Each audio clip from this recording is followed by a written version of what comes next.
উনি যখন সংবিধান নিয়ে পার্লামেন্টে কথা বলেন, দেশের মানুষ তখন হাসে। সংবিধানকে এত তুচ্ছ করে ফেলা হয়েছে, মনে যেন আর কেউ এই সংবিধান বোঝে না। অনেকে আমাকে প্রশ্ন করে, বাংলাদেশে কি পার্লামেন্ট, আদালত, সংবিধান কি একজনই? আর কোন সংবিধান বিষয়ে আইনজীবীরা নাই?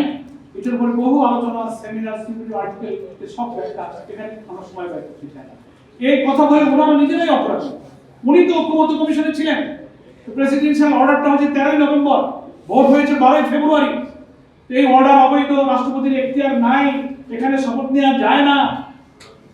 বুঝাবেন এই কথাগুলো আপনি ঐক্যমত্য কমিশনে আলোচনার সময়, এটা যে গণভোটে যাবে, এটা ব্যালটে যাবে, প্রেসিডেন্সিয়াল অর্ডার হবে, আপনি সব জানতেন, একটা আপত্তিও করেন নাই। এটা রেকর্ড দেখেন যে আপত্তি করেছেন আদেশ জারির পরেও কয় মাস সময় গেছে, 13 জানুয়ারির পর একটা আপত্তি নেই। যেই শপথ পড়া হয়ে গেছে, চেয়ারে বসে গেছেন, মনে মনে শুভঙ্করের ফাঁকি দেওয়ার চিন্তা ছিল যে ক্ষমতার জোরে তারপরে জাতিকে বুড়ো আঙুল দেখো। কেন এই প্রশ্নের উত্তর দিন না ওনারা।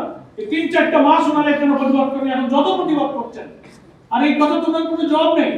ইউনূস সাহেব কিভাবে আসলেন, হাসিনা কিভাবে গেলেন, অ্যাটর্নি জেনারেল কিভাবে শপথ নিলেন, পার্লামেন্ট কিভাবে হলো, গণভোট কিভাবে হলো, কোথায় সংবিধান ছিল, এর জবাব ওনারা দেন না। ওনারা ওই বলে যে যেটুকু ওনাদের ভালো লাগে সেটুকু সংবিধান, যেটা ওনাদের বিপদ সেটাকে আমি মানি।